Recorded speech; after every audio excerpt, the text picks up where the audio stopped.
Bona tarda, gràcies a les persones que són a la sala, gràcies a les persones que són en el que és en l'streaming, i avui tinc el plaer de presentar-los a l'investigador Javier de la Casa, que és investigador del CREAF, que és aquest centre que està a l'Autònoma, que és un centre que es dedica a tot el que és la recerca en l'àmbit agroforestal, i és un centre que és un centre públic, format per diverses institucions, Generalitat de Catalunya, CSIC, Institut d'Estudis Catalans, Universitat Autònoma, Universitat de Barcelona, i que té com a desiderata fonamental el que és l'estudi de l'ecologia terrestre, tot el que és anàlisi territorial, tot el que és també tot el que fa jo referència al canvi global. I en concret Javier de la Casa forma part d'una unitat, que és la unitat d'ecologia global, que dirigeix el doctor Josep Peñuelas, professor d'investigació del CSIC, i que té com a àmbits referents coses com ecologia global, canvi climàtic, contaminació, ecofisiologia, ecologia química, seguretat alimentària i salut global, etc. Bé, per tant, això és la primera referència, i llavors en Javier de la Casa, ell, com dic, és investigador, i ell treballa sobretot amb el que és, d'alguna manera, una mirada cap al passat, cap al que s'anomena la paleoecologia i la biogeoquímica del que és l'antropocè. En aquesta casa ja hem fet diverses xerrades sobre el que és l'antropocè. L'antropocè ja sabem que és, al llarg de tota la història hi ha hagut tot un seguit de canvis. Generalment aquests canvis han estat per fenòmens naturals, però des d'un determinat moment, que diríem està xifrat més o menys a partir del que és la Segona Guerra Mundial i l'esclat de les bombes atòmiques d'Hiroshima i Nagasaki, senzillament s'ha accelerat molt el que és el desenvolupament. I tot això, el desenvolupament tecnològic i el progrés i el que és l'arribada dels que són els cotxes, la transformació del paisatge, en fi, tot un seguit d'aspectes. Que això han començat ja, sobretot en el segle XXI, a tenir una incidència. Fins i tot ja es parla de que el medi natural ja no està fent les seves transformacions a partir del que són fenòmens naturals, sinó a través del que és la incidència del que és a l'home. I l'home s'està convertint, en les seves diverses facècies, senzillament en un element que veritablement està transformant. Ja no tan sols amb els seus ritmes de vida, sinó senzillament tot el que comporta el sistema econòmic, tot el que comporta el tema de l'ús de les matèries primeres, etc. Llavors hem dit moltes vegades, també en aquesta sala, que senzillament aquest progrés que nosaltres gaudim als països occidentals, sobretot els telèfons mòbils, el que són els nostres ordinadors, les xarxes de comunicacions, en fi, tot això evidentment està sostingut sobre una explotació molt important del que són els recursos humans. Doncs bé, nosaltres avui ens anem a intentar reflexionar sobre el que és el paper de la ciència en tot aquest procés. Hem de tenir present que dues qüestions prèvies. Quan senzillament a finals del segle XIX, senzillament el príncep de Gal·les d'aquell moment va visitar el laboratori d'en Faraday, que estava investigant sobre el tema de l'electricitat. Senzillament el príncep de Gal·les, després futur rei d'Anglaterra i tot l'imperi anglès, li va fer una pregunta ben senzilla, que era, escolti, i tot això per què servirà? Llavors en Faraday va dir, miri, escolti'm, jo ben bé no sé per què servirà tot això que estic fent amb això de l'electricitat i tal, però el que sí que estic segur és que senzillament dintre de 30 anys vostè, el seu govern, cobrarà impostos per això. Bé, molt bé. Què passa? Que en Faraday tenia un element fonamental que era al que és la curiositat del científic. El científic té una curiositat, llavors, evidentment, aquesta curiositat l'emporta cap a anar endavant. Llavors, tu trobes com Pierre i Marie Curie, allò que diem la serendípia, que senzillament es troben un dia amb el seu laboratori i comencen a veure un determinat tipus de materials, el radi, en fi, que són els materials atòmics, i comencen a desenvolupar. Llavors es troben un element i a partir d'això comencen a fer tot això. O sigui, nosaltres tenim que el sistema de ciència s'ha creat per la curiositat dels científics, de les persones que estaven interessades en conèixer la natura, per la serendípia, és a dir, per aquesta manera de que tu et trobes una determinada situació i dius, escolta, què és això? I a partir d'això investigues, i després, evidentment, per altres elements. Elements com, per exemple, el que és la indústria militar, és a dir, durant molt de temps s'interessava tenir canons que fossin més forts o tenir determinades armes. Després ens hem trobat amb el que és el sistema tecnològic, és a dir, s'ha vist que invertir en ciència significa un progrés a tots els nivells, per la indústria, per la transformació de tots plegats, tenir nous tipus de materials, tenir més seguretat alimentària, etc. Molt bé. Tot això senzillament, d'alguna manera, són elements que han anat creant el nostre sistema de ciència. Llavors, clar, nosaltres ens trobem amb una qüestió que de vegades aquest sistema de ciència, tal com s'ha anat creant en base fonamentalment a un seguit en molts moments d'interessos, com per exemple està la indústria militar o el que és el progrés tecnològic en determinat tipus de materials. Fixin vostès que, per exemple, la indústria de l'automòbil, durant molt de temps, va invertir més en el que era el concepte de velocitat, que els cotxes podien accelerar en tants segons i podíem arribar-hi a tal velocitat, i no va invertir durant molt de temps, senzillament, en seguretat.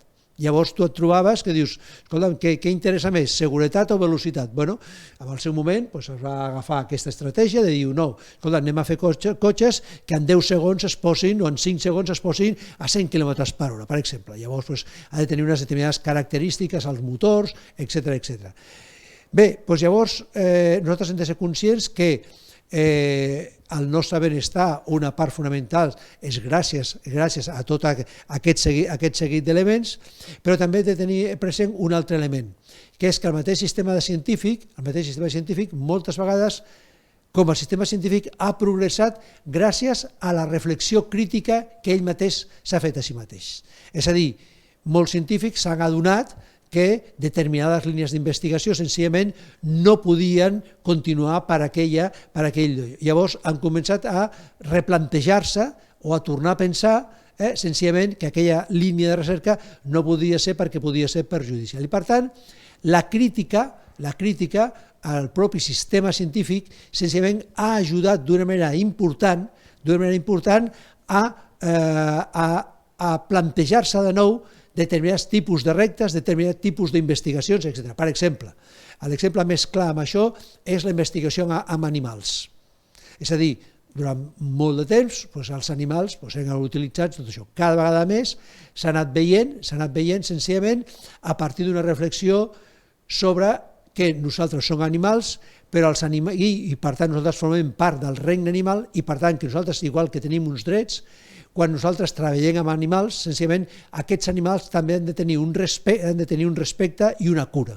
I per tant, amb els animals que nosaltres treballarem han de tenir unes condicions de vida, han de tenir una determinada cura i cada vegada més per poder investigar amb animals, senzillament tu has de fer uns determinats protocols, sinó que tu no podràs entrar-hi allà, permeti'm l'expressió, a saco per amb aquests animals fer-los tot allò que tu puguis pensar. Malauradament, tots sabem que en un determinat moment de la història, amb el que és l'Alemanya nazi, senzillament els éssers humans també van ser objecte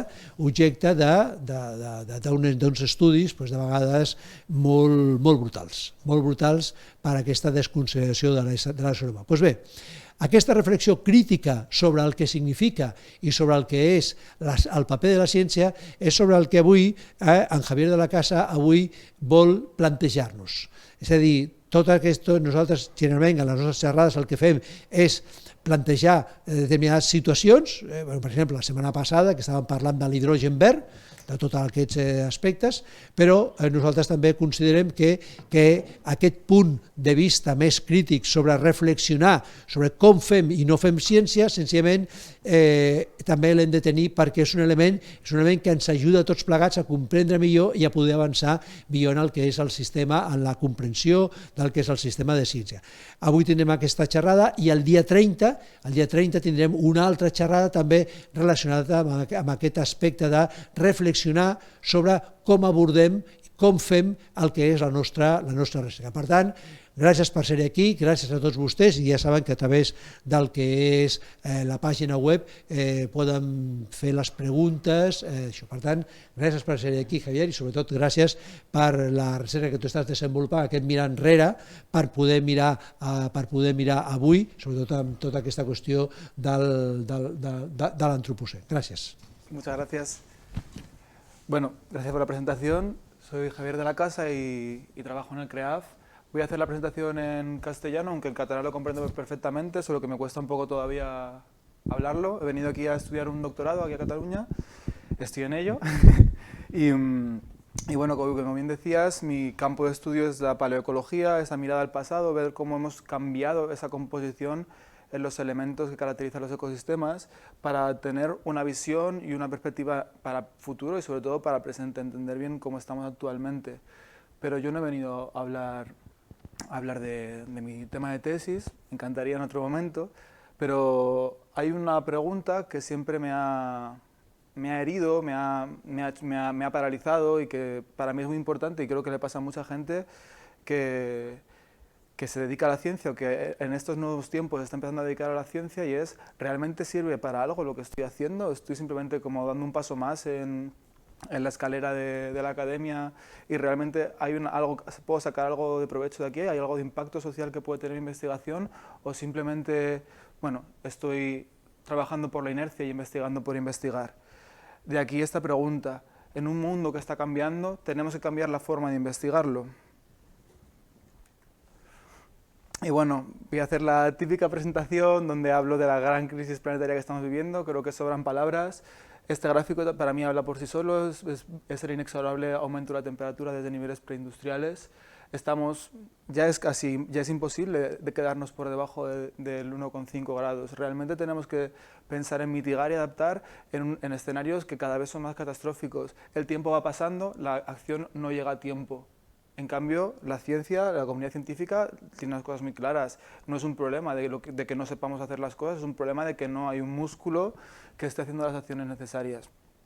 No quiero quedarme mucho aquí porque me apetece no estar tanto en el diagnóstico de qué le está ocurriendo al planeta, por así decirlo, sino qué le está pasando a la ciencia. Y esta es la pregunta que duele, que hiere, pero que es necesaria y que creo que todo el mundo que se dedica a la ciencia tiene que plantearse, y es: ¿en este momento sirve de algo mi investigación? ¿Sirve de algo seguir investigando? ¿O realmente estas 8 horas diarias que le dedico a mi doctorado las debería dedicar a otra cosa? Es una pregunta que tampoco tengo yo la respuesta, pero lo que quiero compartir aquí son mis reflexiones, y no solo mis reflexiones, son reflexiones que he ido colectando de un montón de colectivos, de personas, de un montón de experiencias que al fin y al cabo han formado la persona que soy yo y que me gustaría mucho compartir aquí. Y bueno, está esta idea de la hipótesis de la reina roja, donde por mucho que ambas corren a la misma velocidad, al final se quedan en el mismo sitio, porque por mucho que una corre, la otra corre a la misma velocidad y se igualan. Y es un poco lo que está ocurriendo con la crisis ambiental, llamémoslo así, y el diagnóstico de esta crisis. Estamos acelerándonos, cada vez hay más artículos, más músculo científico dedicado a investigar con mayor precisión el diagnóstico de lo que está ocurriendo, pero estamos dejando muchas cosas atrás. Sí, igual estamos apaciguando, quedándonos en el mismo punto, pero en ese camino, en esa carrera, estamos perdiendo muchas cosas. No estamos frenando la crisis climática, estamos diagnosticándola a mayor velocidad. Y eso es un problema al que se enfrenta la ciencia, y sobre todo cuando hablo de ciencia me estoy centrando más en el campo de la ciencia, cuyo objetivo principalmente es estos desafíos ambientales y sociales que, bueno, están a la orden del día. Y además, bueno, quiero poneros esta imagen. Esta era parte de la tripulación del Titanic, concretamente la orquesta del Titanic.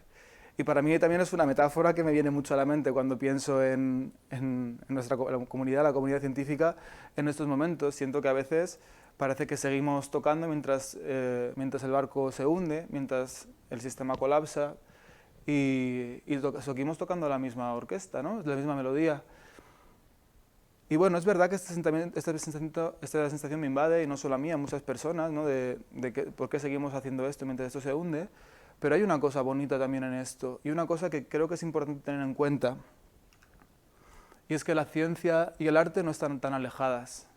La orquesta del Titanic y el CREAF investigando el cambio global en estos momentos no están tan alejados, y no es algo necio tocar mientras el barco se hunde. Hay algo bonito ahí, y hay algo que es lo que antes estábamos hablando de esa curiosidad que mueve a la comunidad científica. Hay algo ahí. La ciencia y el arte responden preguntas de la misma forma, con mecanismos diferentes. Igual que el arte tiene sus técnicas, la ciencia tenemos nuestras técnicas. Igual que el óleo se pinta de una forma, ciertos arquetipos estadísticos se hacen de una forma. Esto también esto lo quiero poner resaltándolo, porque no quiero que mi exposición se tinte de utilitarismo. No creo que la ciencia solo sea una cosa utilitaria, aunque voy a hablar mucho de la utilidad de la ciencia, pero quiero dar un tiempo, una parte, para creo que tengamos esta reflexión de lo parecido que somos a artistas, y que tengamos esto en cuenta, y que cuando pensemos en para qué sirve nuestra investigación también nos preguntemos: ¿me apasiona lo que hago? ¿Me gusta estoy resolviendo las preguntas de la forma que yo quiero? ¿Realmente es una cosa, estoy siguiendo un camino, un proceso similar al del arte? Y bueno, creo que también no solo hay que pensar en la utilidad, sino también hay que pensar en esto. Igual también es un tema de debate, lo podemos tener después, pero esto es un poco esta parte introductoria que quería hacer al principio. Quiero que para seguir adelante con esta presentación tengamos esto. No quiero desalentar a la gente a que siga investigando algo que le apasione porque no sienta que tiene un impacto. El problema no está en el qué estamos investigando. Puede que lo que estemos investigando no tenga ese impacto tan claro, tan evidente, pero si es lo que te apasiona, siga haciéndolo, porque hay algo mucho más allá de tu tema de investigación que está en la estructura de la ciencia, en cómo, como elementos de esa comunidad científica, podemos cambiarla, podemos reestructurarla, cambiar la narrativa y generar un impacto. Y eso es de lo que quiero venir a hablar yo, de cómo tenemos una capacidad de hacer un músculo muy fuerte, y de qué oportunidades estamos perdiendo, o qué oportunidades estamos todavía a tiempo de conseguir. Y bueno, esto de que la comunidad científica se ponga, digamos, manos a la obra a intentar salvar el mundo, por así decirlo, ya viene viene de mucho antes, pero en los años 90 se creó como esta World Scientists Warning to Humanity, donde muchos científicos y científicas se juntaron para hacer este aviso de esta situación, de la gravedad de esta situación, para buscar una acción política. Esto se ha ido sucediendo hasta esos años, este tipo de publicaciones. Una muy importante fue la de World Scientists Warning for Climate Emergency, porque sentó las bases para un montón de colectivos y grupos para decir: la ciencia está diciendo esto, y ningún Estado, ninguna institución está declarando la emergencia climática. Vamos a utilizar esta voz de la ciencia para hacerlo. Y así fue. Empezó el Reino Unido a nivel de países y se extendió por un montón de países. A nivel de instituciones, universidades han declarado la emergencia climática. Otra cosa es que haya salido de ahí, ¿no? Pero eso es un ejemplo de cómo la ciencia, cuando va más allá del impacto académico, también busca un impacto social, cómo determinados actores pueden hacer que esto llegue a buen lugar. Sin embargo, por mucho que estos avisos de la comunidad científica existan, o por mucho que vaya aumentando, como vemos aquí, la cantidad de reports del IPCC o artículos científicos, por mucho que la gente empiece a protestar en la calle, por mucho que cada vez sean más grandes las protestas y más numerosas, y más frecuentes, por mucho que haya intentos institucionales que van aumentando cada vez más y cada vez con más convicción, entre cometas, por mucho que pasa esto, en cambio los indicadores de cambio adversos sí aumentan. No parece que haya un freno. Estamos en un punto donde, por ejemplo, científicos del IPCC, en concreto Bruce Lavovic, llama a una moratoria para no seguir investigando en ciencia de cambio climático, concretamente en IPCC, hasta que no haya una acción política detrás de lo que ya se ha publicado. ¿Por qué vamos a estar año tras año, tras año, tras año haciendo informes nuevos si lo que ya se ha dicho en los anteriores no se llega a cumplir? Bueno, esto por supuesto, podemos ponernos a hablar un montón sobre este tema, no quiero entrar mucho en detalle, pero es un síntoma de que le está ocurriendo a la comunidad científica y este hartazgo, ¿no? Porque es muy frustrante. Pero ya un poco para ir más allá, la comunidad científica ya está dando un paso más allá, ya no solo publica un artículo diciendo lo enfadado que está o promete hacer una moratoria, sino que ya está tomando las calles y está haciendo acciones de desobediencia civil. Yo estoy muy orgulloso de poder formar parte de este grupo que se llama Rebelión Científica. Es un grupo internacional, Scientist Rebellion. Quizá os sonará un poco porque en el Estado español hicimos una acción en el Congreso de los Diputados. Lanzamos esta sangre falsa, emulando el río de sangre que supone la inacción climática por parte de los gobiernos y las instituciones. ¿Quiere decir que todas las personas de la comunidad científica tienen que hacer esto para conseguir algo? No lo sé. Pero desde luego es la vía que está tomando mucha gente para mostrar esa inquietud, esa furia. Y desde luego que la idea con esto es traer una nueva narrativa, hacer que la ciencia sea escuchada. Si la ciencia no es escuchada por sí misma, hacer piña entre la comunidad científica y buscar las estrategias para que se hable de lo que se tiene que hablar. Y es que es normal que estos momentos de protesta, de hacer llamamientos generales o de tener estas ideas radicales como estas moratorias que he comentado, es normal que ocurran, porque es que estamos rodeados de motivos para la protesta. Por ejemplo, si ya nos fiábamos poco de las COP, la COP de la COP28, la siguiente COP va a estar presidida por un magnate del petróleo. Por supuesto, esto no tiene ni pies ni cabeza para, sobre todo, la gente que está concienciada con el cambio climático, pero bueno, hay gente que tampoco le parece tan raro que esto ocurra.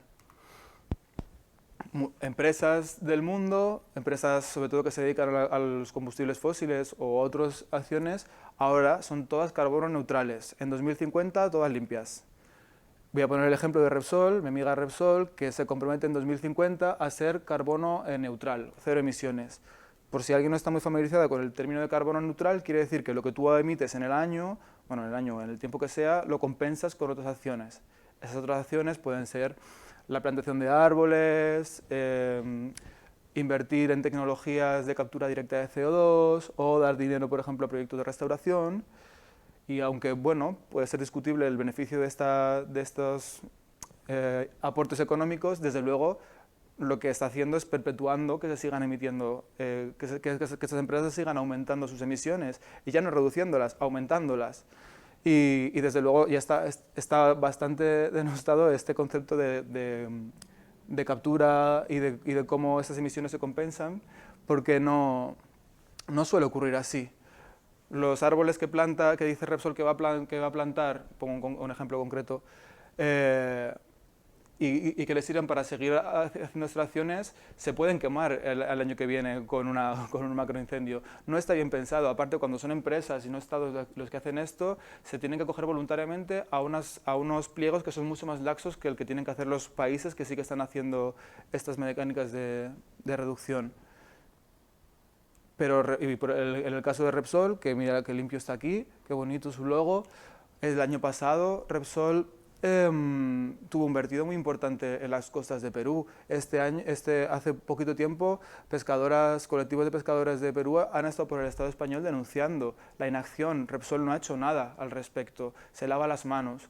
En cambio, bueno, es un ejemplo más de cómo esta ira sigue acumulándose, y si queréis un poquito más de ira con Repsol y con las petroleras, veamos cuánto dinero han ganado este año.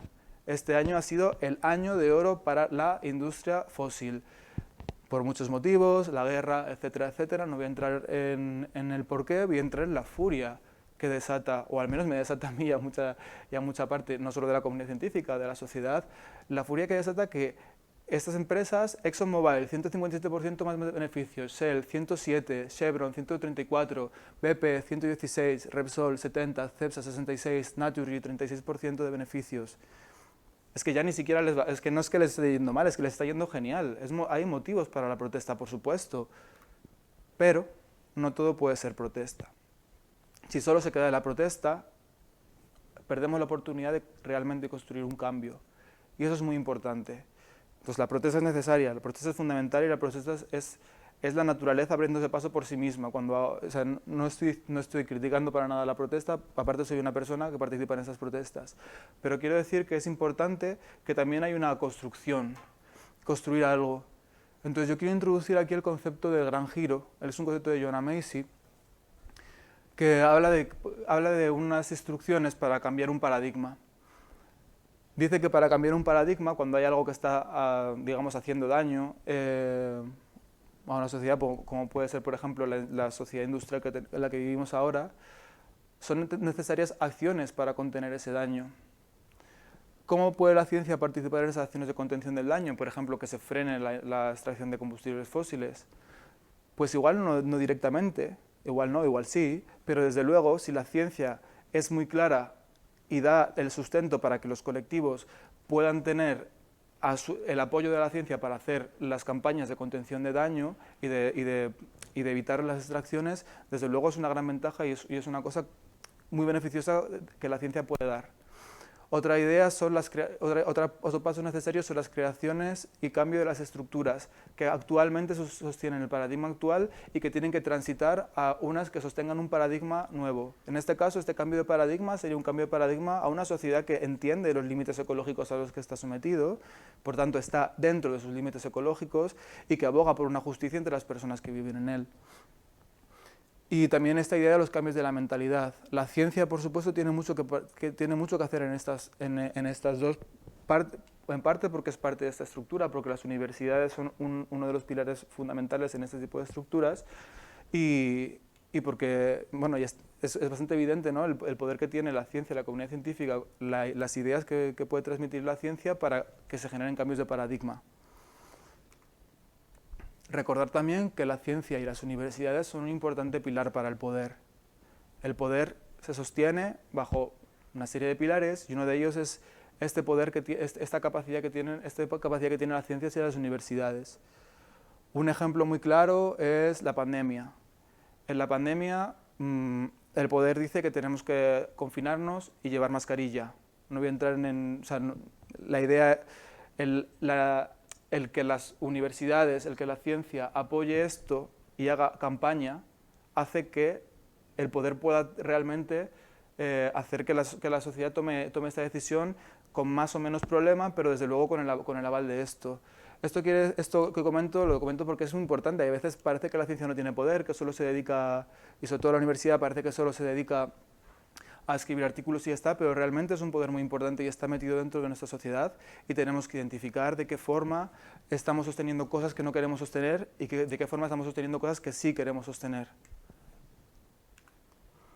Y bueno, también quería sacar a relucir esta idea de los puntos de inflexión planetarios. No quería poner el gráfico porque ya estoy un poco cansado de ese gráfico, he puesto este que creo que se entiende. Esos puntos de inflexión planetarios son estos digamos, ecosistemas, sistemas que están siendo perturbados, que se está acumulando esa perturbación y que va a llegar a un punto en el que esa perturbación va a hacer que el sistema cambie de una cosa a otra. En el caso, por ejemplo, del Amazonas, va a hacer que pase de ser una selva con los servicios ecosistémicos que tiene, en cuanto al clima, al oxígeno, etcétera, que pase a un punto en el que se convierta, digamos, en otro sistema, en una sabana, con las consecuencias ecológicas que tiene y sin capacidad para revertir. Esto es un punto de alarma por parte de la comunidad científica, hay mucho trabajo en torno a los puntos de inflexión, pero esta idea, que bueno, este concepto de los puntos de inflexión lo puso, digamos, de moda Tim Lenton. Tim Lenton el año pasado escribió un artículo muy interesante que dice Operationalizing Positive Tipping Points Toward Global Sustainability, poniendo a punto estos puntos de inflexión positivos en torno a la sostenibilidad global. Aquí habla de la misma idea, de esta acumulación que se concentra y hace que una cosa pase de una cosa a otra y que esa capacidad de cambio ya no exista. Aquí lo habla de forma positiva y cambiando paradigmas, que es de lo que estaba comentando antes. Y esa perturbación que antes podía ser el escalfamiento, el calentamiento global, por ejemplo, ahora no es eso. Ahora es la activación de agentes de cambio. Diferentes personas importantes para una sociedad, diferentes personas o elementos de una sociedad que poco a poco se van poniendo de acuerdo para hacer un cambio, para permitir ese cambio. Y poco a poco ese cambio que parecía imposible, esa acumulación, esa perturbación que se acumulaba, ahora son agentes de cambio que se acumulan hasta que llega un punto en el que se permite ese cambio. La idea de Tim Lenton es ver esta idea de los tipping points, de los puntos de inflexión, como algo positivo, como algo deseable, y utilizarla para elaborar estrategias. Es decir, ahora lo que queremos es acumular un montón de personas, sobre todo agentes de cambio del sector financiero, del sector educativo, de todos esos sectores que construyen el poder de alguna forma y lo sostienen, y que lo orienten hacia un punto deseable. Entonces, voy a poner esto, que es mi pausa para beber agua. Y porque os quiero introducir una metáfora que a mí me parece, bueno, me apetece compartir porque creo que a mí me ayuda un poco a ver estas cosas. Yo veo este nuevo paradigma como si fuese un puzzle, de alguna forma. Aunque no todo es unidireccional, vamos a quitar un poco esa idea también, pero vamos a jugar con el puzzle. El puzzle es el mundo que queremos, ¿no? Es el mundo que perseguimos según los valores de los derechos humanos, todos estos valores que nos inculcan desde pequeñas. Y la idea y la labor de la ciencia es saber dónde va cada pieza, saber cómo se une cada pieza. Pero la ciencia no se encarga de poner la pieza en cada sitio, son otros actores quienes hacen eso. La ciencia se encarga de ver dónde va esa pieza, dónde va esa pieza, dónde va esa pieza, dónde va esa pieza.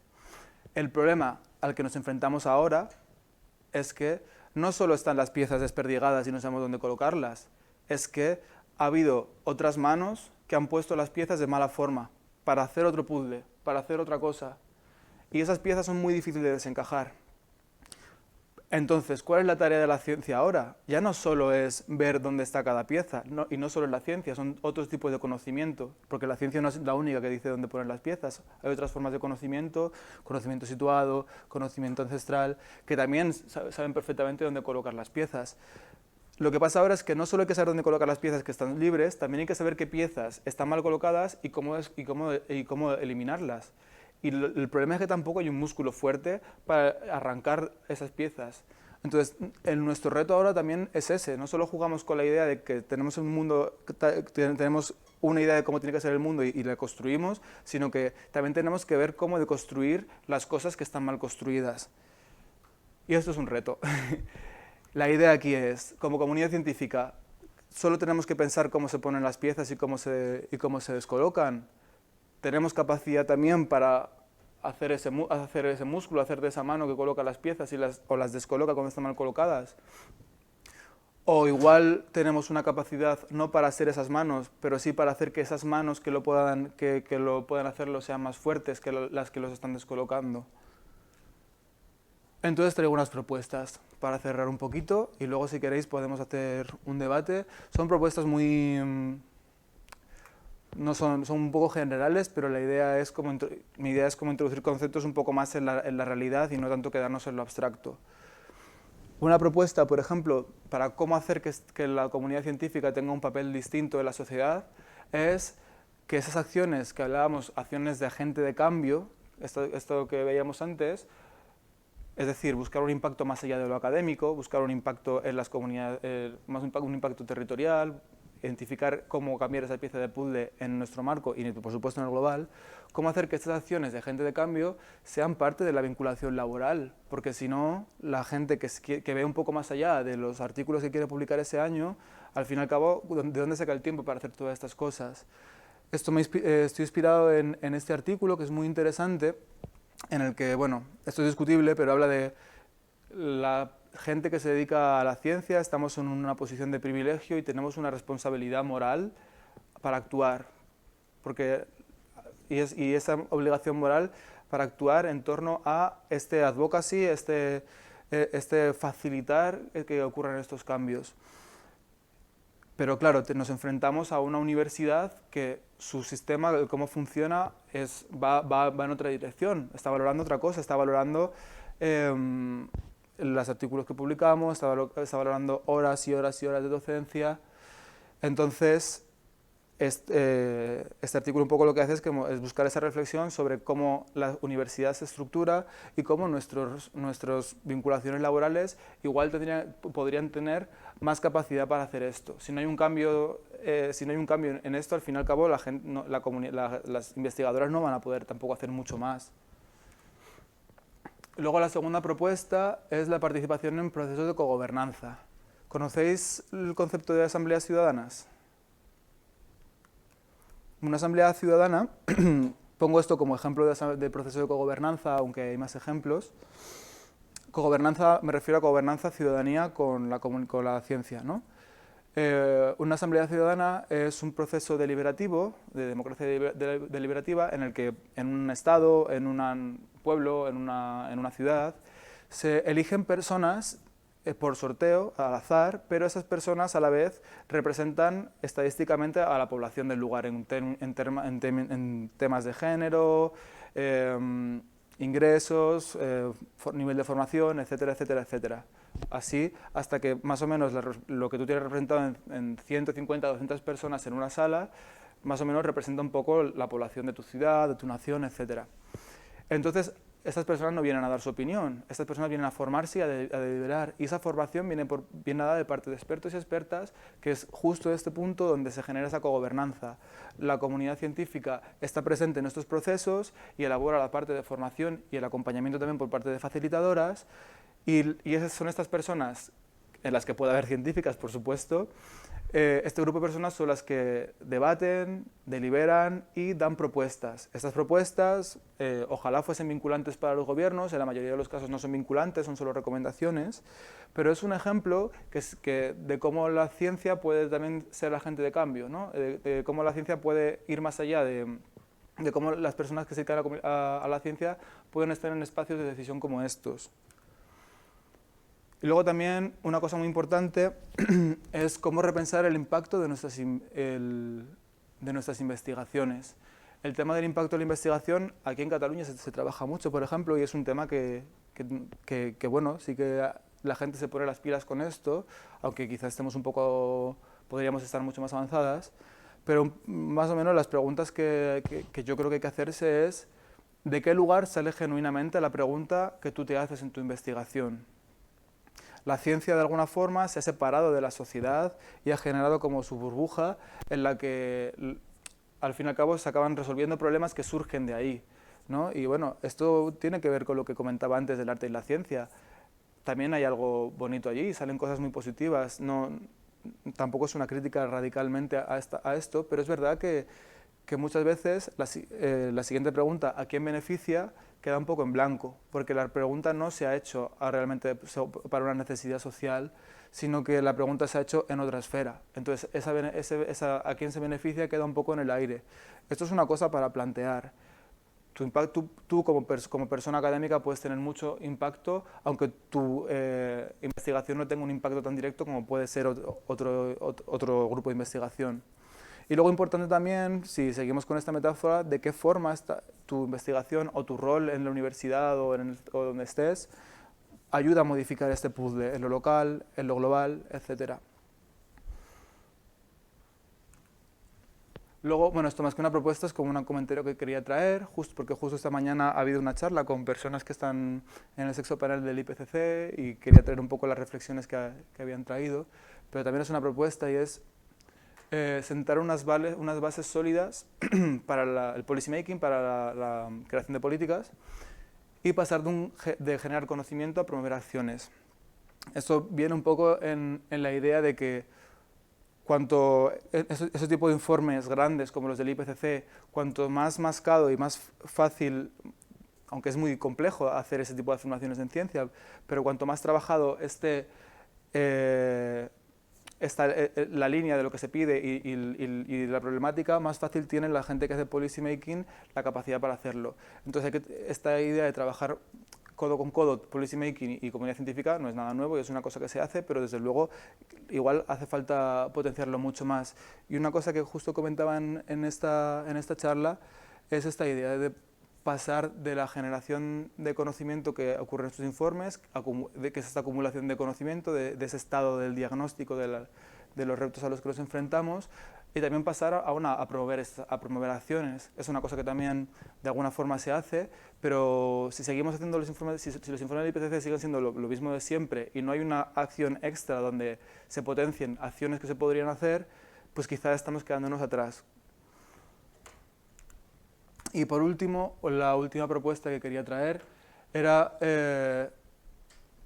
estábamos hablando de agentes de cambio igual como seres individuales y lo que yo puedo hacer o con lo que yo hago con mi investigación, pero hay un gran potencial en los centros de investigación y universidades como agentes de cambio. Es muy complicado decir que tu centro de investigación declare una cosa muy concreta respecto a, no sé, declare una huelga, declare algo muy concreto, porque generar un posicionamiento político en un centro de investigación es algo muy complejo. Sin embargo, hay mucha potencialidad. Imaginaos que todos los centros de investigación de Cataluña proponen una huelga para que el gobierno actúe frente a esto o esto. O el gobierno, digo, o por poner un ejemplo.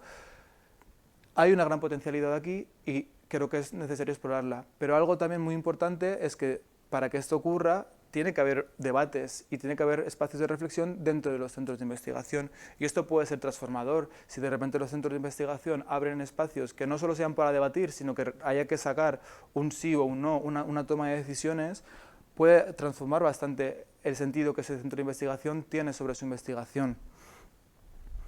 Y bueno, ojalá los centros de investigación tuviesen unos posicionamientos más fuertes y dialogasen entre ellos para elaborar estrategias. Pero para eso hay necesidades.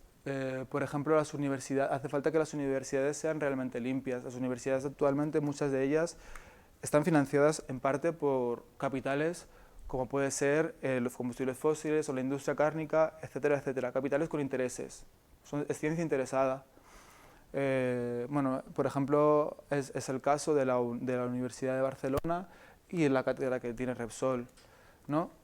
Es un poco absurdo pensar en una universidad como un centro de cambio, como un lugar donde la gente que salga de allí salga realmente para hacer estos cambios y convertirse en agente de cambio, si parte de la financiación viene por parte de estas empresas. Creo que es vergonzoso y lo que tendríamos que estar luchando es porque se eliminen estos capitales sucios.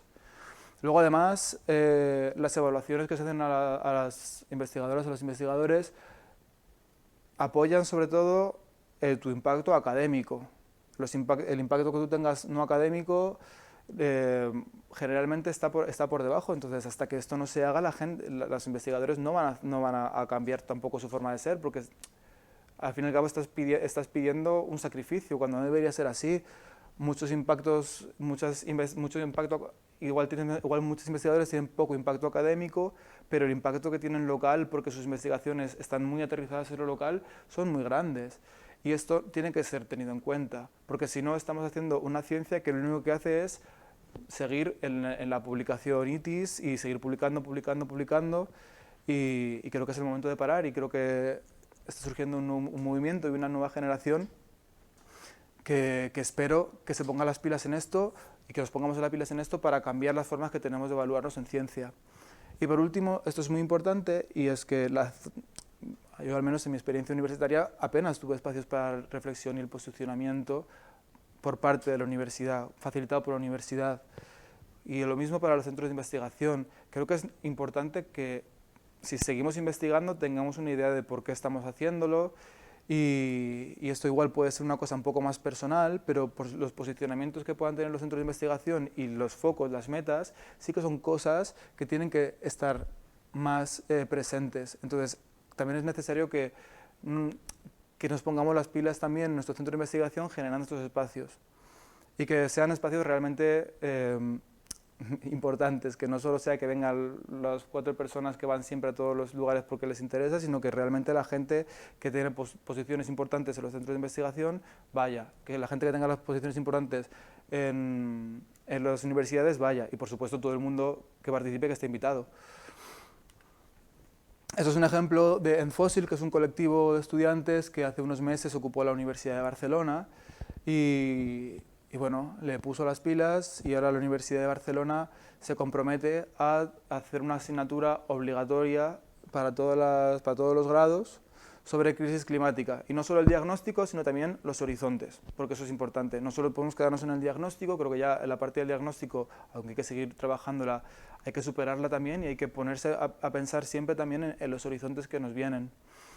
También pedían que la Universidad de Barcelona eliminase su cátedra fósil, justo una cátedra que estaba a punto de acabar, y no parece que vaya a ser así, parece que la cátedra de Repsol va a continuar. Y bueno, también respecto a esto, este libro es bastante interesante, es reciente, New Power University, y habla cómo estas nuevas, el cambio que tienen que tener las nuevas universidades para adaptarse a estos nuevos tiempos.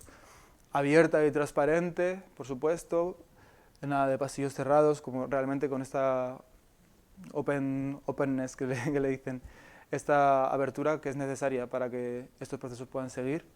Involucrada políticamente, es decir, que se puede posicionar. Hay ejemplos de universidades que se han posicionado en temas de matrimonio igualitario, feminismo, etc.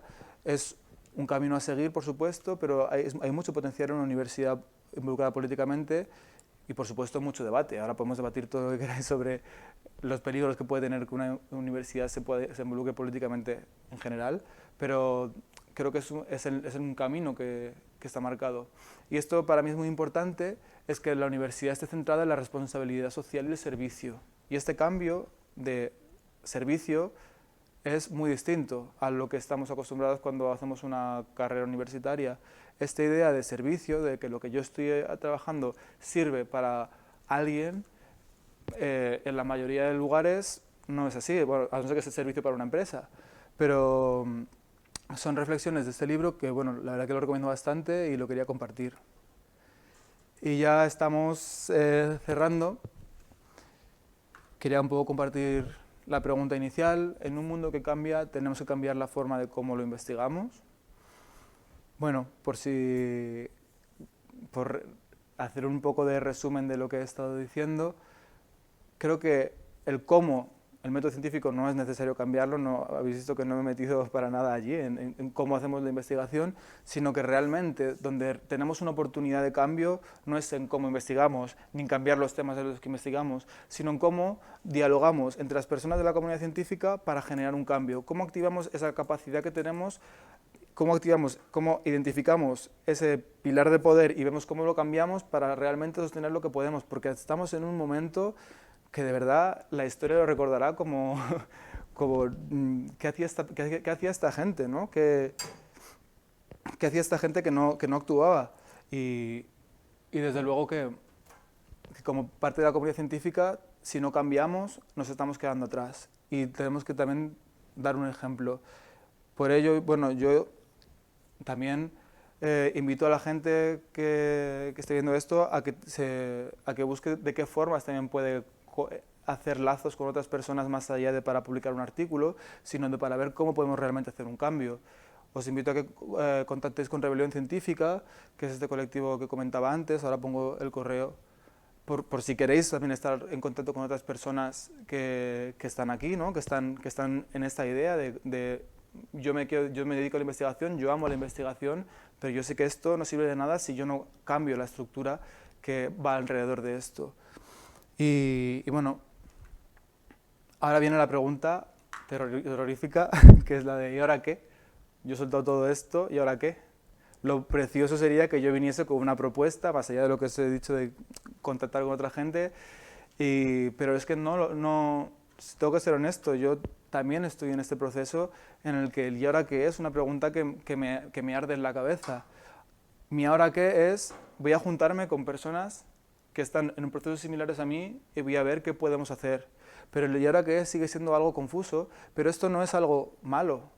Las cosas se construyen, no vienen hechas, y estamos en un proceso de construcción muy importante. Estamos en un momento en el que la comunidad científica puede ponerlo todo patas arriba, y es un momento bonito, es un momento alentador y bueno, si tenéis un ¿y ahora qué? Vosotras en la sala y lo queréis compartir, mis oídos estarán súper abiertos. Y nada, gracias por vuestro tiempo. Si tenéis alguna duda que queráis contactarme, ahí tenéis mi correo electrónico y debajo el correo electrónico de Rebelión Científica en Cataluña, por si queréis contactarnos también. Muchas gracias. Muy bien, Javier. Muchas gracias por esta reflexión crítica, más que interesante, y evidentemente todo esto nos lleva a múltiples reflexiones. Una primera reflexión o una primera cuestión es, vamos a ver, todo el mundo lo sabía y todo el mundo era consciente, pero con el tema de la anterior crisis económica, de Lehman Brothers y demás, se puso de manifiesto que para hacer ciencia, la ciencia también ha de ser sostenible económicamente. Entonces, la investigación cuesta dinero, y cuesta bastante dinero. ¿De dónde sale ese dinero? Para poder investigar. Entonces, esto es una primera pregunta que yo me hago. Es decir, cómo desde el mundo de los organismos públicos de investigación de las universidades se puede conseguir dinero para poder hacer, evidentemente, investigar y a la vez poder avanzar en un mundo mejor, más sostenible, con mayor justicia social y demás. Entonces, ¿tú esto cómo lo ves? Porque, claro, estábamos hablando del tema del poder, el tema del dinero, el tema de lo que es es decir, que la ciencia no está en una torre de marfil, y en esa torre de marfil, pues evidentemente se tiene que alimentar de algo para poder avanzar. Entonces, yo ahí encuentro un aspecto complejo para decir entre lo que es, bueno, ¿cómo financiamos todo esto? Porque evidentemente financiar todo esto significa que las personas han de investigar, pero las personas han de tener un sueldo, han de tener un salario, han de tener todo eso ¿cómo se hace? Es decir, tan solo a costa de lo que es, digamos, la inversión pública. Bueno, es un temón este. Claro. Por ejemplo, en el ámbito de la ecología es una ciencia que es muy, digamos, antisistema, porque cuando el sistema está fuera de los límites ecológicos y tu tema de investigación es sobre la estabilidad ecológica y esos procesos, al fin y al cabo está yendo contra el sistema. ¿Y quién va a financiar eso? No lo va a financiar en otras industrias, en otros campos de investigación, buscar financiación privada, más allá de la filantropía, digo, interesada realmente, pues en la medicina, en la farmacia, en la ingeniería. Va a ser más fácil porque hay un interés económico en investigaciones como estas. Hay un interés económico grandísimo. Todo lo que no hagamos, todo lo que no actuemos, es dinero público que se va después para acciones de mitigación y adaptación. Pero claro, ese es dinero que es de un futuro público, ¿no? Entonces, claro, aquí la financiación, hombre, yo creo que la financiación pública es esencial, y luego como las colaboraciones privadas también pueden ser importantes y es probable, por supuesto. Lo importante es qué interés hay detrás de eso, ¿no? Hay colaboraciones privadas para financiar, pues, un doctorado de una persona o estas cosas, pues, obviamente ahí no hay un daño, pero es muy distinto eso a que una cátedra como Repsol haga una cátedra en una universidad y financie la investigación que quieren financiar, para luego en sus mítines tengan el logo de la Universidad de Barcelona, para que luego utilicen eso como una herramienta de hay que hacer esto, ¿no? La cátedra de Repsol justo va sobre la captura de CO2 y esta transición energética, y bueno, claro, les viene muy bien tener... Sí, pero por ejemplo, en esa cátedra, y aquí hemos tenido al doctor Mariano Marzo, que es el investigador catedrático y demás. Sí. Evidentemente el reto es conseguir llegar al tema de emisiones cero. Entonces, claro, para poder llegar a emisiones cero, cuando tú has montado un sistema industrial desde el 19, desde la segunda revolución industrial, ya cuando llega el tema del carbón, porque, en fin, todo esto, tú has montado todo un sistema industrial, básicamente, y eso ha generado todo lo que ha generado, en todos sus aspectos positivos y, evidentemente, en todos sus aspectos negativos. Si el objetivo es llegar a ese objetivo, digámosle, en 2050, con emisiones cero, vamos a tener que hacer una transición en la que sencillamente tú te encuentres que vas a tener que generar nuevas tecnologías para poder conseguir esas emisiones cero. Entonces, la pregunta es, bueno, si nosotros como parte de todo lo que es ese sistema, sencillamente esas empresas sencillamente pueden ir cada vez más destinando fondos sencillamente a conseguir nuevos tipos de tecnologías que puedan mitigar, porque evidentemente no estamos hablando de una cosa de un año para otro. Es decir, esto evidentemente, cambiar un sistema industrial como el que tenemos en el mundo occidental y en otras partes del mundo, pues evidentemente es algo realmente que nos supera a todos, a mí particularmente. Entonces, digámosle, no es mejor es el hecho de que gracias a la ciencia aumenta la presión social sobre las empresas y las empresas sencillamente cada vez se van a ver más obligadas a esa mayor inversión en nuevos tipos de tecnologías para fomentar esa transición. Bueno, la cátedra que tienen, el dinero que invierten es mínimo en comparación a... Bueno, obviamente ese dinero es un dinero que yo no manejo, pero realmente lo que está ganando Repsol al tener esa cátedra es mucho mayor a lo que deberían hacer. ¿Has visto cómo ha subido? Me refiero que a mí me parece sí, entiendo lo que quieres decir, pero me parece que Repsol es mucho más inteligente en cuanto a eso. Y por mucho que esté comprometido, sabe perfectamente que es una gran parte responsable del problema. Si realmente tiene intención de reparar el daño que ha hecho, lo que puede hacer, por ejemplo, es compensar a las familias de Perú y hacer un montón de cosas más que, o sea, si realmente tienes interés, no lo está demostrando, y no creo que lo esté demostrando en la Universidad de Barcelona. Eso no quiere decir, o sea, creo que es importante que se investiguen sobre esas nuevas tecnologías, pero esa investigación, si es pública, es perfectamente válido. Y hay mucho dinero público que se invierte en investigación. Otra pregunta que salía, que es muy interesante, es qué tipos de investigaciones... Claro, no es lo mismo investigar lo que ha ocurrido después de un incendio que mandar un satélite. Claro, hay unos ceros de escala entre áreas y áreas, y claro, ahí es importante plantearse en qué sendas marcarse, ¿no?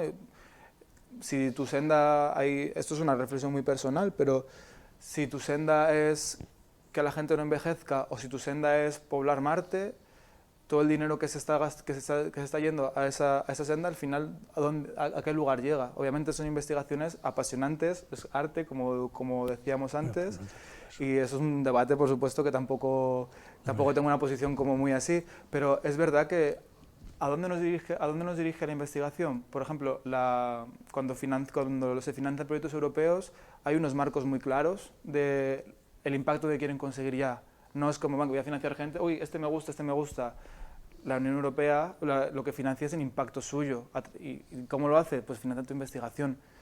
Y esto, claro, esos marcos que tienen, esos marcos no son ir a la Luna. Bueno, me he puesto un ejemplo ahí un poco... El cómo diriges el objetivo, el impacto que tú quieres, también va a marcar... o sea, igual es derrochar el dinero, utilizar dinero público para investigar algo que al fin y al cabo solo lo va a aprovechar una clase pudiente, como puede ser terapias la vida en Marte y todo esto. Estas son reflexiones que, bueno, parece que son de ciencia ficción, pero son conversaciones que se tienen. Esa es mi opinión personal, por supuesto. Pero en el caso de Europa, por ejemplo, lo que son los programas Marco o lo que es el Consejo Europeo de Investigación, fíjate que lo que quiere hacer, y eso es gracias a la acción de los ciudadanos a través de lo que es el Parlamento Europeo, que incide sobre las políticas de la Comisión Europea, sencillamente es una cuestión de decir, yo voy a hacer determinados tipos de políticas, sobre todo, y voy a financiar determinados tipos de investigación, por ejemplo, para intentar, y esto es el gran cambio que ha habido a partir del análisis de esta economista, Mariana Mazzucato, sencillamente voy a investigar, voy a hacer esas misiones, que es, por ejemplo, el tema de cómo voy a poder eliminar el tema de los microplásticos en lo que son los océanos. Y ahí voy a financiar proyectos de investigación donde estén químicos, oceanógrafos, físicos, biólogos, etcétera. O, por ejemplo, cuando se habla de la investigación en el espacio, hemos de pensar que esa investigación después va a revertir, sobre todo, por ejemplo, con el tema de los fármacos. Investigar fármacos en un elemento donde no hay, o en un espacio, en un ámbito donde no hay gravedad, bueno, pues se ha visto que realmente es algo que después, evidentemente, pasa que claro que el problema que nosotros tenemos en el mundo de la ciencia es la escala. Es la escala, claro. Nosotros querríamos que las cosas fuesen ya, pero claro, la escala, evidentemente, en el mundo de la ciencia sabemos que evidentemente su recorrido, pasa que claro que evidentemente hay una serie de situaciones que nos están acuciando y que nosotros necesitaríamos ya soluciones ya. Solucionamos ya, pero claro, el tema de que claro, cuando tú, pues por ejemplo, las misiones, pues no sé, hay una misión que es la LISA Pathfinder, pues que el satélite, o sea, el cohete que saldrá con toda una serie de esto, se empezó en el año 2000 y el cohete se lanzará en el año 2035, es decir, o sea, 35 años, porque se está diseñando toda la estrategia científica para poder hacer todos esos experimentos ahí arriba en esa misión, los LISA Pathfinder. Entonces, bueno, es decir, es que estos son lo que hemos comentado aquí en esta sala muchas veces, esas contradicciones, lo que es el sistema, es decir, cómo podemos avanzar para poder mejorar y a la vez poder generar mayor conocimiento de calidad y un mayor conocimiento de calidad que pueda incidir mucho más en lo que es el progreso en términos generales, no tan solo progreso de carácter financiero para poder hacer más dinero y demás, sino que sencillamente todo eso, cómo podemos avanzar de una manera lo más inteligente posible. Pero bueno, en fin, preguntas si queréis.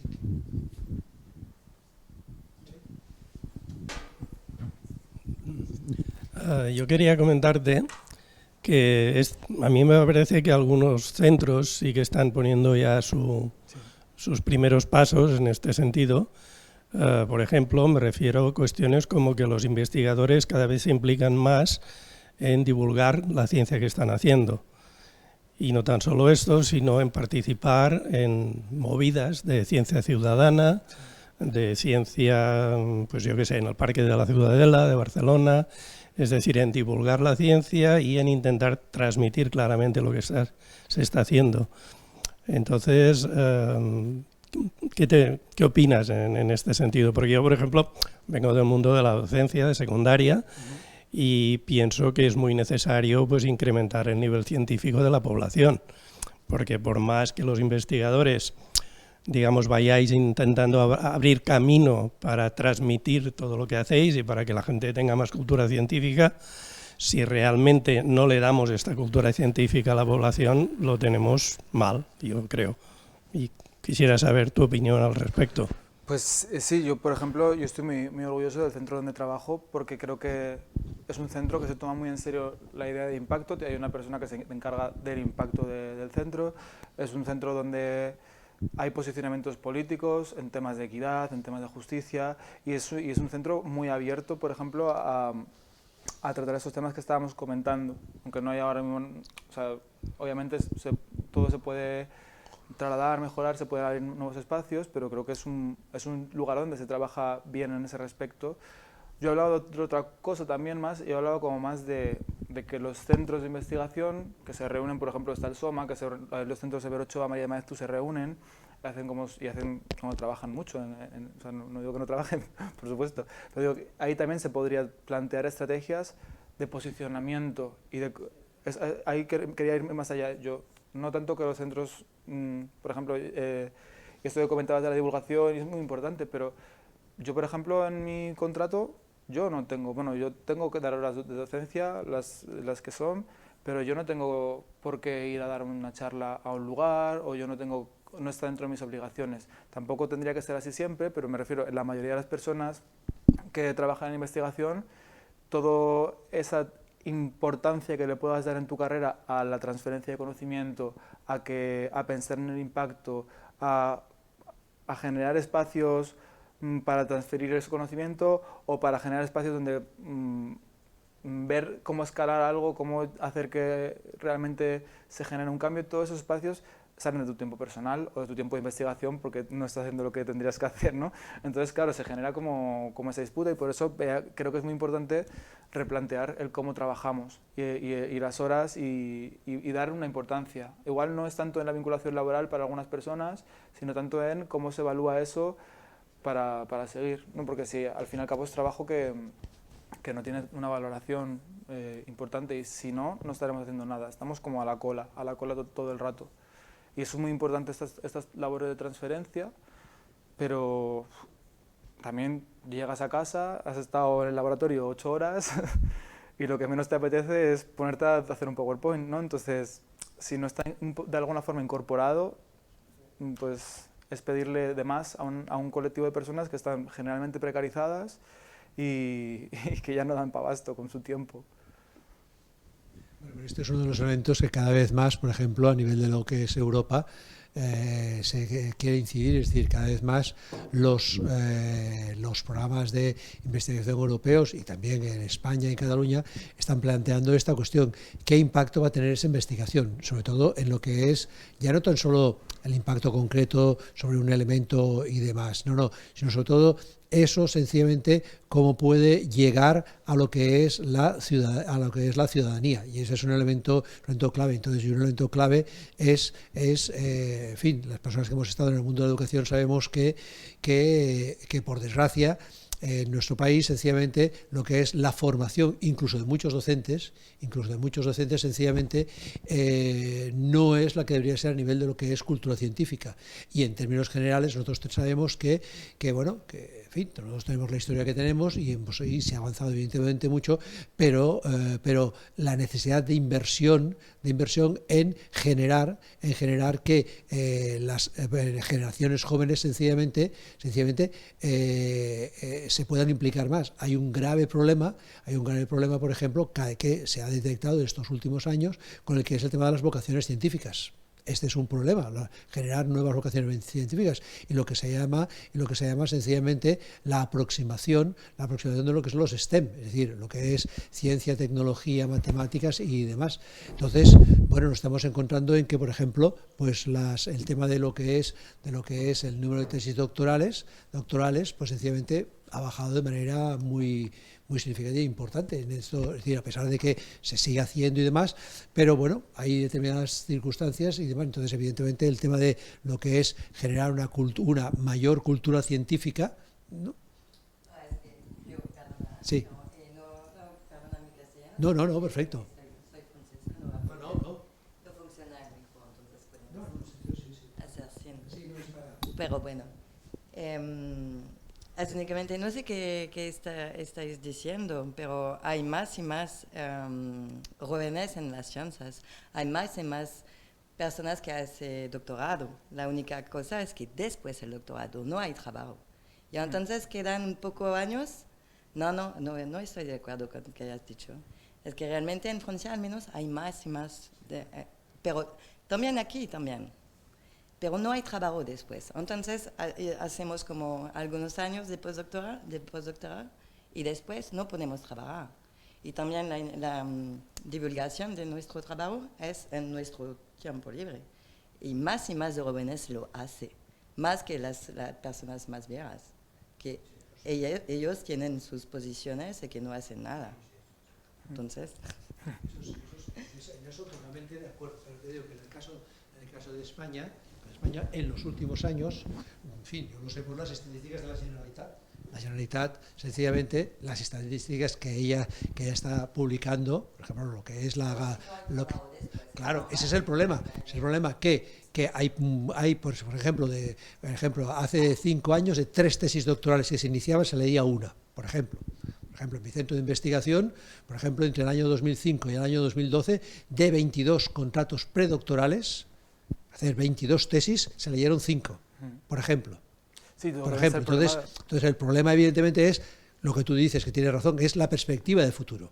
Es decir, si después no hay una carrera, pues claro, pues muchas personas hacen la investigación y algunas acaban la tesis y otras no las acaban porque después ven que ese camino es un camino complejo, es un camino complejo, difícil, exactamente, que no existe, y si existe es que tú tienes que ir de fuera, pasarte de una serie de años, venir aquí, tener un Juan de la Cierva, tener un Ramón y Cajal y después una posición permanente, pues va a ser complejo, es decir, va a ser complejo, entonces, bueno, sí, tienes razón en esto, En mi laboratorio hay más de doctorandos, de estudiantes que antes. Entonces depende del laboratorio quizás. Depende. Mi laboratorio tiene mucho dinero de Europa, pero tenemos que preguntar a pedir por este proyecto. Que es verdad que aquí no hay dinero como público por la investigación. Eso me parece un problema muy grande, pero bueno. Pero no es una razón tampoco de tener como Repsol en la universidad, que me parece como una tontería increíble. Pero bueno, pues así, en fin. Y bueno, esto que comentabais también, porque es importante, este abandono también, que sobre todo es de las mujeres, que es ese gráfico de Cremallera, donde cuanto más aumenta la especialización, más hombres permanecen y más mujeres van desapareciendo, aunque entrando a doctorándose y a la universidad suele ser que incluso hay más mujeres que hombres en ciertas carreras y en la mayoría suele estar igualado. Que también, ya que hablamos de este problema, si no hablamos de eso, pues no estamos hablando del problema completo. Sí, este es uno de los problemas, por ejemplo, en el CSIC que se ha visto cómo sencillamente en un determinado momento hay muchas mujeres y a medida que va pasando y hay las posiciones sencillamente van siendo ocupadas muchas veces por lo que en el CSIC es profesores de investigación, que es asimilado catedrático, pues sencillamente es hombres, pues hay muchos más que, por ejemplo, que mujeres, en fin, muy bien. Pues lo vamos a dejar aquí. Muchas gracias por estar hoy aquí, las personas que también están hoy aquí, y gracias, Javier, por esta reflexión crítica, que me parece que es más que interesante, porque evidentemente pone el dedo en la llaga en algunos de los elementos que hoy a todos nos han de hacer reflexionar sobre qué orientación deben tomar el mundo de la ciencia en términos generales y en algunos ámbitos en concreto. Sí que hay que decir que cada vez más, al menos por mi experiencia, te vas dando cuenta de que sencillamente, y ese es otro de los problemas, la incidencia de lo que es el discurso científico, es decir, cómo incide el discurso científico en lo que son las acciones políticas. Entonces ese es el elemento que muchas veces además, desde mi punto de vista, a nivel de lo que es, me refiero al caso de España en términos generales, siempre en términos generales hubiese una mayor conciencia, una mayor cultura científica, posiblemente esa mayor conciencia podría presionar mucho más a lo que es nuestra clase política para que tuviese mucho más en cuenta lo que es, evidentemente, las recomendaciones de los científicos, ya sea, por ejemplo, a nivel de ecología, a nivel de mares, etc. Entonces, ese es un problema, que es ese elemento que el responsable político, como máximo, tiene 4 años, y en 4 años querría hacer muchas cosas, y evidentemente la ciencia sencillamente tiene un mayor recorrido para poder aportar esos datos. Y entonces yo creo que ese es uno de los elementos también que de este engranaje que es complejo, cómo sencillamente esos informes, por ejemplo, con el tema de la COVID, había, tanto en ONU como en Unión Europea, como en gobiernos y demás, había más de 16 informes internacionales que avisaban que podía pasar lo que pasó con la COVID.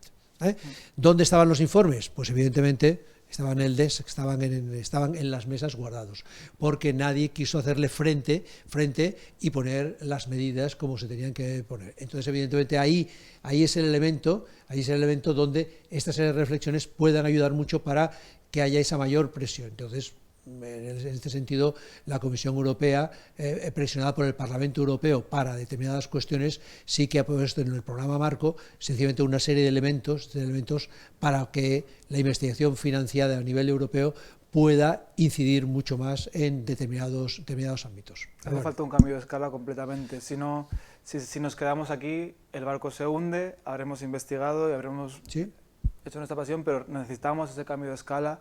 En la hora que es confuso, hay gente haciendo ya cosas. Yo quería terminar con una pequeña reflexión y es que busquéis a la gente que tenéis alrededor, a compañeras vuestras y que os hagáis estas preguntas. Que os hagáis la pregunta de, ¿estás viviendo de algo, nuestras investigaciones, alguien que te comprenda? Y no para flagelarse y decir, ay, que no, sino para buscar de qué forma podemos buscar la forma en que sí que hay un impacto. ¿Con quién nos podemos aliar para que haya un impacto? Pensemos en ese impacto, hablemos cada vez con más personas y busquemos un impacto en nuestra investigación, un impacto local y sobre todo ese salto de escala es lo que necesitamos. Necesitamos que la ciencia, que la comunidad científica dé ejemplo y que haga saltar las alarmas y que de verdad se genere un cambio gracias bueno, no solo a la nuestra, pero gracias a que nos hemos dado cuenta y hemos actuado y hemos sido capaces de cambiar, de madurar y de cambiar un nuevo ciclo. Y bueno, que basta ya de solo quedarnos en los papers y muchas gracias por la invitación.